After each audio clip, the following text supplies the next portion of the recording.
Bonjour, mesdames et messieurs, il est 13 h ici à Abidjan. Bienvenue dans cette édition.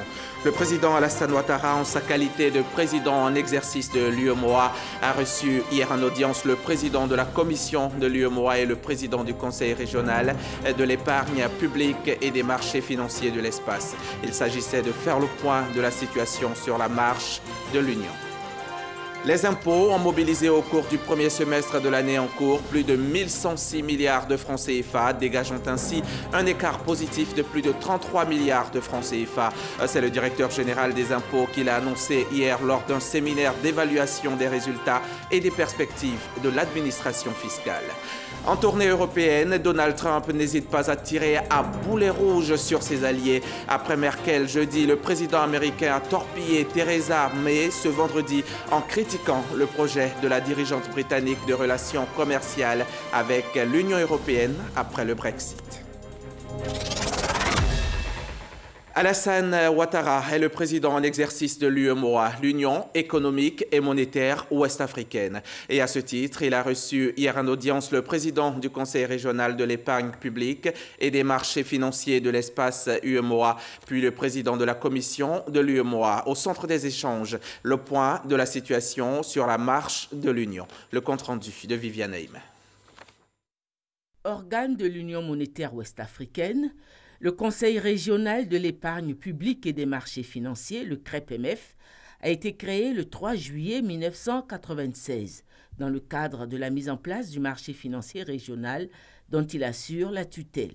Le CREPMF est chargé de la protection de l'épargne investie en valeurs mobilières et en tout autre placement, donnant lieu à une procédure d'appel public à l'épargne dans l'ensemble des États membres de l'Union. Le président de cet organe, Mamadou Ndiaye, est venu s'entretenir avec le président en exercice de l'UEMOA, le président de la République Alassane Ouattara, du projet de réforme concernant l'organisation et le fonctionnement de l'organe qu'il dirige. On s'est engagé dans une phase de réforme très importante et en sa qualité de président de la conférence des chefs d'État, nous avons évoqué avec lui les différents chantiers qui, à terme, devraient permettre d'améliorer sensiblement la contribution du marché financier au financement des économies. Donc, un certain nombre de projets majeurs sont engagés, que ce soit la refonte du cadre réglementaire et bien entendu la gouvernance institutionnelle du Conseil régional de manière générale. Au nombre de ces réformes, le Conseil régional de l'épargne publique et des marchés financiers devrait à terme avoir une nouvelle dénomination. Par ailleurs, son siège tournant, qui pour l'heure est à Abidjan, devrait devenir un siège fixe. Élu lors du sommet extraordinaire de l'UEMOA, l'Union économique et monétaire ouest-africaine, le 10 avril 2017 ici à Abidjan, le nouveau président de la commission, le Nigérien Abdallah Bourema, est venu faire un point de situation sur la marche de l'Union au président en exercice, le président Alassane Ouattara. Le champ des échanges a été très vaste parce que ça a couvert tous les domaines de l'intégration régionale, des questions de croissance et de convergence économique, en passant par le marché commun, les politiques sectorielles et bien sûr le cas de l'harmonisation et de la gouvernance des finances publiques. Des dossiers spécifiques également ont été examinés au cours de cette audience, confiés directement au chef d'État. Ce sont les dossiers relatifs au financement de l'économie, à la sécurité alimentaire et nutritionnelle au niveau de l'Union, paix et sécurité, et enfin le problème de l'énergie. Bien sûr, il y a eu aussi d'autres questions qui concernent l'état de la convergence au niveau de l'Union, au regard des critères qui ont été définis par la même conférence des chefs d'État et de gouvernement, les résultats de la revue. Sur tous ces sujets, nous avons noté les commentaires et orientations du président de la République pour peaufiner les dossiers qui seront portés à leur approbation lors du prochain sommet. Espace monétaire et économique bâti autour de la stabilité du franc CFA, l'UEMOA avec ses 8 pays que sont le Bénin, le Burkina Faso, la Côte d'Ivoire, la Guinée-Bissau, le Mali, le Niger, le Sénégal, le Togo, ambitionne de réaliser un modèle d'intégration au plan sous-régional. Depuis mardi, le 10 juillet dernier, le gouvernement Amadou Gon Coulibaly II est connu et nombreux sont les défis qui l'attendent. Des défis d'ordre politique, d'ordre économique et d'ordre social. L'enjeu, lui, n'a pas changé. C'est bien sûr d'améliorer les conditions de vie des Ivoiriens et de poursuivre la marche du pays vers l'émergence. On fait le point avec Mahama Traoré. Sans risque de se tromper, le deuxième gouvernement d'Amadou Gon Coulibaly aura du pain sur la planche, tant les défis à relever sont nombreux. Premier chantier élaboré par cette équipe, la consolidation de l'embellie économique de ces dernières années avec un taux de croissance annuel moyen de 8 à 9%. Un indicateur, 33 500 entreprises créées pour plus de 111 000 emplois générés entre 2015 et 2017. Des chiffres dus à un climat des affaires attrayant qui peut apporter bien plus. Pour cela, il faudra miser sur la compétitivité des PME, petites et moyennes entreprises, en créant les conditions d'accès facile au financement. Le monde agricole attend également beaucoup du nouvel exécutif. Il doit notamment œuvrer au relèvement des cours des matières premières telles que le cacao, le café et l'anacarde et créer aussi plus de valeur ajoutée avec l'objectif affiché de transformer 50% de la production locale de cacao et de cajou d'ici à 2020. Un an plus tôt, une autre urgence sociale se pose. Rendre opérationnelle la CMU, couverture maladie universelle, à la date du 1er janvier 2019 comme annoncé. L'enjeu est de faciliter l'accès aux soins de santé à des millions de personnes. Autre équation sociale à résoudre par Amadou Gon Coulibaly et son équipe, l'achèvement du programme de logements sociaux et économiques initié par le chef de l'État en 2013.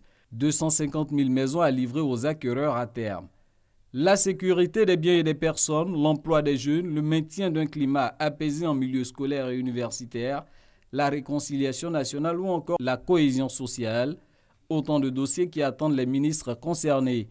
C'est sûr, le nouveau gouvernement ne chômera pas, il sera au travail pour le bien-être des Ivoiriens, mais aussi pour consolider le bilan du RHDP, le Rassemblement des Oufouettistes pour la démocratie et la paix, et surtout conforter cette alliance en vue des échéances électorales futures. Les partis signataires de l'accord politique ayant adopté les statuts portant création d'un parti unifié dénommé le Rassemblement des Oufouettistes pour la démocratie et la paix RHDP invitent les militantes et militants des partis membres du RHDP à l'Assemblée générale constitutive du parti unifié RHDP qui se tiendra lundi 16 juillet 2018 à 15h au Sofitel Hôtel Ivoire d'Abidjan en présence du président d'honneur du RDR, son Excellence M. Alassane Ouattara. Compte tenu de l'importance de l'ordre du jour, la présence de tous est vivement souhaitée. Pour le RDR, Henriette Dagri-Diabaté, présidente. Pour l'UDPCI, Abdallah Albert Ouakeus Mabri, président. Pour le MFA, Siaka Ouattara, président. Pour le PIT, Joseph Sekaseka, président. Et pour l'UPCI, Serge Anissé Yaobrou, président. C'est une performance de l'exercice 2018 que vient de réaliser la Direction générale des impôts. Au premier semestre de l'année, sur un objectif de 1072 milliards, ce sont 1106 milliards de francs CFA de recettes qui ont été mobilisés, soit un écart positif de plus de 33 milliards de francs CFA qui a été dégagé. L'information a été donnée hier lors du séminaire bilan organisé par la Régie financière. Le témoignage de Cheikh Koné Aboubakar. Résultat satisfaisant pour la Direction générale des impôts. Avec ses recettes, l'administration fiscale ivoirienne réalise ainsi un taux de réalisation de 103,1% et une progression globale de 4,1% comparativement à celle de 2017 à la même période. L'analyse de nos performances devra donc, comme toujours, s'appuyer à la fois sur les niveaux de recouvrement par nature d'impôts et taxes, et sur la contribution effective des différentes structures et services de la DGI. Cette performance est, selon le directeur général des impôts, la conséquence d'un recouvrement anticipé sur les recettes attendues en matière de revenus du pétrole au titre du dernier trimestre de l'année 2018, mais aussi grâce à une politique d'élargissement de l'assiette fiscale.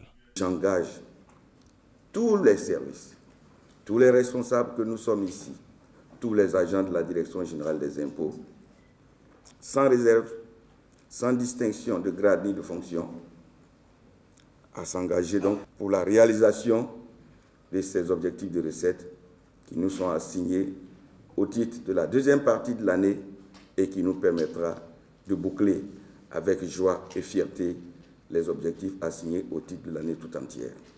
Les projections de recettes pour le second semestre s'élèvent à 1080,5 milliards de francs CFA, soit une hausse de 8,8% par rapport à 2017, conformément aux tendances économiques du moment.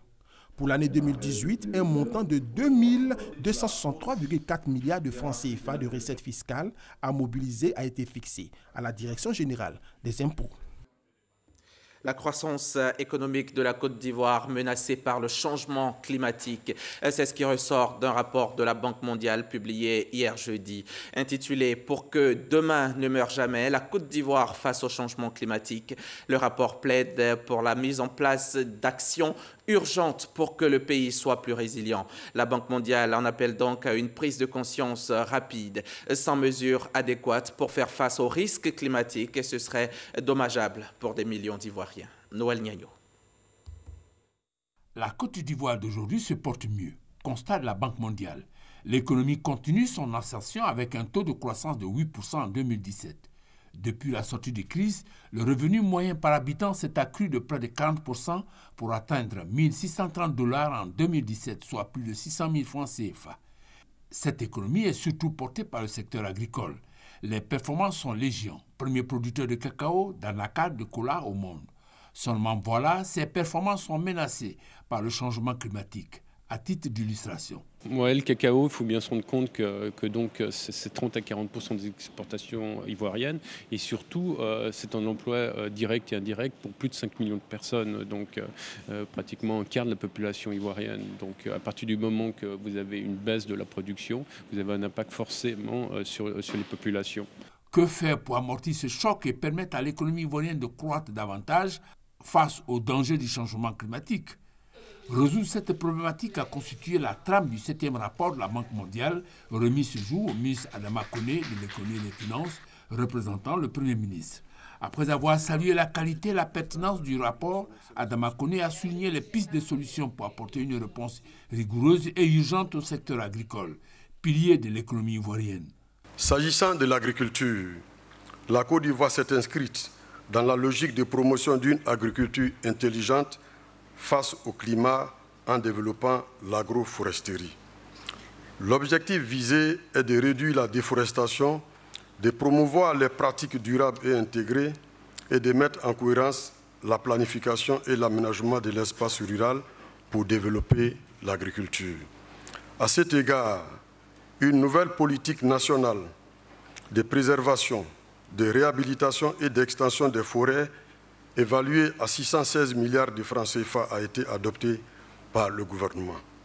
Mobiliser ces ressources va constituer l'une des actions majeures du gouvernement pour atténuer les effets du changement climatique. Tout cela afin que la génération présente laisse à la génération future les moyens de son épanouissement, c'est-à-dire pour que demain ne meure jamais. Reportage signé Noël Niagno. La Côte d'Ivoire va abriter la 18e édition du forum AGOA. Son dossier a finalement été accepté par les instances américaines en vue de l'organisation de cette 18e édition du forum qui se tiendra en 2019 sur les bords de la lagune Ébrié. Cette décision vient confirmer l'intérêt que le pays portait sur cette rencontre entre les États-Unis et les pays africains éligibles à l'AGOA en postulant pour son organisation lors du 16e forum AGOA tenu à au Togo. Ainsi, à l'issue de la plénière du 17e forum hier jeudi à Washington, les instances américaines ont définitivement entériné la décision en faveur de la Côte d'Ivoire. On en sait plus avec Adama Koné. Fin de mission heureuse pour la délégation ivoirienne à Washington, aux États-Unis. La Côte d'Ivoire décroche l'organisation du 18e forum de l'initiative américaine pour la croissance et le développement en Afrique, AGOA. Au ministère du Commerce, de l'Industrie et de la Promotion des PME, c'est une grande vitrine qui permettra de consolider les relations commerciales entre la Côte d'Ivoire et les États-Unis. L'édition 2019 du Forum en Côte d'Ivoire sera l'occasion de présenter aux opérateurs américains les opportunités d'affaires, mais également d'ouvrir davantage le marché américain de 300 millions de consommateurs aux produits ivoiriens. Déjà, 6 400 produits sont éligibles à l'AGOA et bénéficient ainsi d'exonération de droits de douane aux portes américaines. Pour capter plus de gains, le ministère du Commerce a adopté une stratégie axée entre autres sur la noix de cajou, le miel, le karité et le secteur de l'habillement. Les fruits sont visibles. Les échanges entre les deux pays sont passés de 800 milliards de francs CFA en 2016 à 900 milliards de francs CFA en 2017. L'objectif, selon le ministre Souleymane Diarra-Souba, est de parvenir en 2025 à 1500 milliards de francs CFA. Et l'AGOA doit constituer le catalyseur de ces échanges commerciaux. C'est officiel, l'Union africaine produira désormais un rapport économique chaque année. La première édition dynamique du développement en Afrique a été lancée mercredi à Addis Abeba en Éthiopie par la Commission des affaires économiques de l'institution panafricaine. Thème du rapport, croissance, emploi et inégalité. Il présente les actions stratégiques pour le développement du continent africain. Jean-Jacques Kwame-Ala, de retour d'Addis Abeba. Dorénavant, ce rapport existe. L'Union africaine a produit un rapport économique annuel et le produira tous les ans, pour permettre aux États membres d'avoir des solutions africaines aux problèmes africains. Ce premier rapport, dynamique du développement en Afrique, lancé au siège de l'Union africaine UA, est le fruit d'un partenariat entre le département des affaires économiques de la Commission de l'UA, le Centre de développement de l'OCDE, des économistes et des chercheurs universitaires. On a des rapports qui sont normalement le résultat du travail des banques de développement. Maintenant, l'accent des banques est mis sur les trends économiques, surtout à bref terme, et voilà, ils analysent les flux financiers et tout. Ce rapport, il adresse des thèmes de réforme surtout, et des politiques structurelles de fond. Alors, dans ce contexte, il ne peut pas être simplement un rapport, il doit être une sorte de plateforme. Ce rapport d'environ 200 pages traite cette année la thématique croissance, emploi et inégalité. L'Afrique, deuxième région du monde, avec un taux de croissance de 4,7 entre 2000 et 2017, est en deçà des objectifs fixés par les dirigeants africains. À cela, il faut ajouter la pauvreté qui touche 395 millions de personnes et les inégalités. La première édition du rapport offre des leviers d'action sur lesquels devront s'appuyer les gouvernements pour générer de la croissance inclusive, accompagnée d'une création d'emplois décents et d'une réduction substantielle des inégalités. Dynamique du développement en Afrique 2018 propose 10 actions stratégiques prioritaires déclinées sur 3 axes, économique, social et institutionnel, pour concrétiser les objectifs de développement inscrits dans l'agenda 2063 de l'Union africaine. En 2019, le rapport va s'intéresser aux politiques publiques, les gouvernances et la transformation structurelle en Afrique. Ici en Côte d'Ivoire, le patronat a procédé hier à son siège au lancement de la 7e édition de la CGC Academy. Et c'est un forum économique regroupant de nombreux chefs d'entreprise nationaux et internationaux. Le thème retenu pour l'édition 2018, c'est Cap sur l'industrialisation, un défi pour tous. Des innovations majeures sont aussi annoncées pour cette année. Le reportage de Cheikh Koné. CGC Academy, la 7e édition de cet événement devenu le rendez-vous incontournable du secteur privé ivoirien se tiendra les 25 et 26 septembre prochains à Abidjan. Véritable opportunité de rencontre pour les chefs d'entreprise nationaux et internationaux, cette plateforme d'échange va cette fois s'intéresser à la problématique de l'industrialisation. Pourquoi notre pays n'arrive pas à transformer localement et à créer de la valeur sur des productions agricoles? Pourquoi nous n'avons pas pu développer une industrie légère assez forte pour répondre aux préoccupations de nos pays et des pays environnants? Quelles sont les voies d'industrialisation qu'il faudrait choisir pour permettre à la Côte d'Ivoire d'être sur des filières clés un acteur industriel? C'est vraiment ces questions que nous souhaitons discuter entre le secteur privé et avec le secteur public. L'objectif pour les 600 chefs d'entreprise et experts des 10 pays attendus à ce forum sera de mener la réflexion sur les actions à mettre en œuvre pour une transformation structurelle de l'économie. Pour cette édition, des innovations sont attendues. Nous avons fait le choix du Nigeria et de la Corée du Sud comme pays invités d'honneur. Donc le Nigeria qui est pas loin de chez nous et qui a un modèle assez réussi d'industrialisation. La Corée du Sud Je pense que c'est le meilleur exemple qu'on peut citer. Plusieurs panels de haut niveau, des sessions de formation et des cérémonies de distinction sont prévues. Pour la CEGESI, initiatrice de ce forum international, l'objectif est clair, celui de construire un secteur privé fort pour soutenir le développement économique de la Côte d'Ivoire tout en stimulant l'éclosion de champions nationaux. Que la CEGESI Academy est un bel instrument que nous devons améliorer au fil des années pour en faire un outil efficace et utile pour le développement du secteur privé en Côte d'Ivoire. De 2013 à 2016, la CEGESI Academy a mis un accent particulier sur la promotion de l'entrepreneuriat. Le choix de l'industrialisation dénote la volonté du secteur privé ivoirien à contribuer aux efforts du gouvernement pour la transformation de l'économie. Surtout que le secteur industriel compte pour 25% du produit intérieur brut. Je vous conduis à présent à Boniéré-Dougou, c'est dans le département de Dabakala. Sur place, depuis 1998, les personnes vivant avec un handicap ont été regroupées en association grâce à la congrégation des Filles de la Croix. Une ferme avicole de plus de 6000 têtes a permis à plus d'une cinquantaine d'entre elles vivant avec toutes sortes de handicaps de s'insérer socialement. Reportage Soro Corona de la station régionale RTI Boaké. Touré Massa est handicapé physique de naissance. Il tient aujourd'hui sur ses pieds grâce à la congrégation des Filles de la Croix qui a financé une intervention chirurgicale à Benoît. Depuis 1998, il travaille à la ferme avicole de l'association des handicapés de Boniéré-Dougou pour assurer son autonomie financière. Je partais à l'école, je faisais 4 pas de 7 km. En 90, moi envoyé à Benoît, ils m'ont opéré. La ferme a permis que chacun se suffise. Koulibaly Viviane, également handicapé, revend les œufs de la ferme. Je peux dire que je m'en sors parce que la maison où je dors, c'est la maison de la ferme. Et je vends aussi les œufs. J'arrive vraiment à subvenir à mes besoins. Je lance un message à mes frères et sœurs qui sont comme moi, de ne pas se laisser abattre. Ils n'ont qu'à avoir le courage de se battre. Koulibaly Éthiopie, elle est malentendante, s'occupe au quotidien de la salubrité de la ferme. Dans la sous-préfecture de Boniéré-Dougou, les personnes vivant avec handicap croupissent encore sous le poids de nombreux préjugés et pesanteurs culturels. Leur marginalisation est à l'origine de la création de l'association des personnes vivant avec handicap. À Boniéré et autour de Boniéré, il y avait beaucoup d'handicapés. Et ces handicapés étaient souvent rejetés, puis bon, laissés pour compte quoi. Et à partir de ce moment, elle a décidé de les regrouper et de faire quelque chose avec eux. Cette ferme constitue la principale source de revenus des membres de l'association. Ils ont un salaire ou une indemnité mensuelle. C'est ça, c'est selon leur travail qu'ils ont une rémunération mensuelle.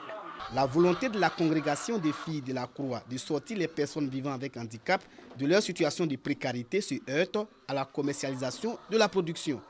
À part Dabakala qui est proche de nous ici, sinon à Kachula, on a d'autres concurrents là-bas. Dans le mois de juin, juillet, août, vraiment c'est casse-tête. Il faut sortir, aller à Korogo, chose qui n'est pas vraiment facile avec l'état de la route. Des fois, on en casse beaucoup. La période des anacades, ça marche sans problème. Mais quand il y a l'anacade finie, on est dans les difficultés. Souvent, il y a des œufs qui sont pourris. L'association des personnes vivant avec handicap de Boniéré-Dougou compte 50 membres dont les 2 tiers vivent des revenus de la ferme. Cette ferme avicole produit plus de 80 cartons d'œufs par jour. Elle a à ce jour plus de 6000 têtes de volailles. CERAPAIS, c'est la cellule de réflexion des artisans pour la pérennisation des actions de paix en Côte d'Ivoire. L'instance a célébré récemment à Abobo la journée des artisans.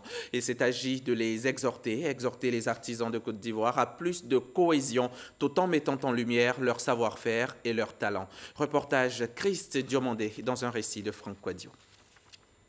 Une journée pour mettre en lumière le savoir-faire et le talent des artisans, mais surtout pour affiner la réflexion sur les solutions au manque de cohésion au sein de la corporation.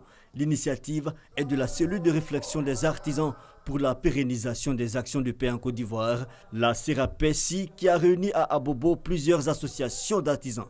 Il faut pour nous la paix dans toutes les communes, dans toutes les contrées, parler de la paix pour que sans la paix, pour dire que sans la paix, on ne peut rien. Donc il faut qu'on soit unis, se mettre ensemble pour qu'il y ait la cohésion dans le secteur, pour ne pas qu'il y ait la division au sein des différents corps de métier. Il faudrait que tout le monde se mette ensemble et que l'État puisse nous accompagner dans la sensibilisation que nous sommes en train de faire sur le terrain. Ces artisans veulent marquer le premier pas de la recherche de la paix. C'est un message de citoyenneté, un message de civisme, parce que sans civisme et sans citoyenneté, on ne peut pas contribuer au développement d'un pays. L'artisanat, un secteur miné par les dissensions. La nécessité de parler d'une même voix plaît aux artisans. Cette journée des artisans est bienvenue. Cela va permettre à ce que nous les coiffeuses, les coiffeurs, que nous soyons unis. Si nous sommes unis, nous pouvons faire les grandes choses parce que nous avons le talent. Créée en 2017, la cellule de réflexion des artisans pour la pérennisation des actions de paix de Côte d'Ivoire est constituée de plus de 60 corps de métiers, dont la mécanique, la menuiserie et la sculpture. L'université Jean-Laurent Guédé de Daloa et celle de Palerme en Italie ont décidé de faire route ensemble. Elles auront un programme collaboratif en master international en économie de développement local. La cérémonie consacrant le lancement officiel du dit programme a eu lieu au sein de l'université à Daloa en présence des autorités administratives. La correspondance de Konaté Ngana. L'université Jean-Laurent Guédé de Daloa et celle de Palerme en Italie se sont engagés à mettre en commun leurs ressources et compétences au service de l'enseignement supérieur. Les deux universités ont décidé de partager l'objectif commun de favoriser les contacts entre étudiants et enseignants et de développer la connaissance simultanée des systèmes économiques. Le Master Mérite, c'est un nouveau programme de master que nous créons ici à l'université de Daloa avec nos partenaires de l'université de Palerme, qui va se spécialiser dans l'économie des territoires. Tout ce qui est développement local, aménagement du territoire, économie, la migration, développement rural. Et donc c'est un programme qui va former à la fois les étudiants et les professionnels dans ces domaines de spécialité. La contribution de l'Université de Palerme dans ce master sera qu'il y aura 2 enseignants de Palerme qui viendront ici faire des leçons et donner des cours. Et une partie des cours sera directement ici à l'Université de Daloa. Les 3 meilleurs étudiants du master viendront à l'Université de Palerme pour un stage et préparer leur thèse. Au cours de cette cérémonie, une conférence a été donnée par le directeur général des Ivoiriens de l'extérieur sur le problème de la migration des jeunes vers les pays d'Europe. C'est une opportunité de la mise en place d'un couloir régulier qui permette à des étudiants d'avoir non seulement des formations qualifiantes, mais en coopération avec l'Université de Palerme, d'améliorer ses connaissances, des opportunités assez intéressantes qui permettent qu'à côté de la lutte contre la migration irrégulière, qu'on propose des couloirs de migration régulière. Cette cérémonie a été l'occasion pour l'université Jean-Laurent Guédé de primer 140 étudiants diplômés en licence des sciences économiques et de gestion. Le parrain de cette promotion, le professeur Aka Beda, a invité les étudiants à travailler davantage pour un meilleur rendement. Le Parlement, la paix au Soudan du Sud sera-t-elle encore retardée? Le Parlement sud-soudanais a adopté à l'unanimité une loi qui prolonge les autorités au pouvoir jusqu'en 2021.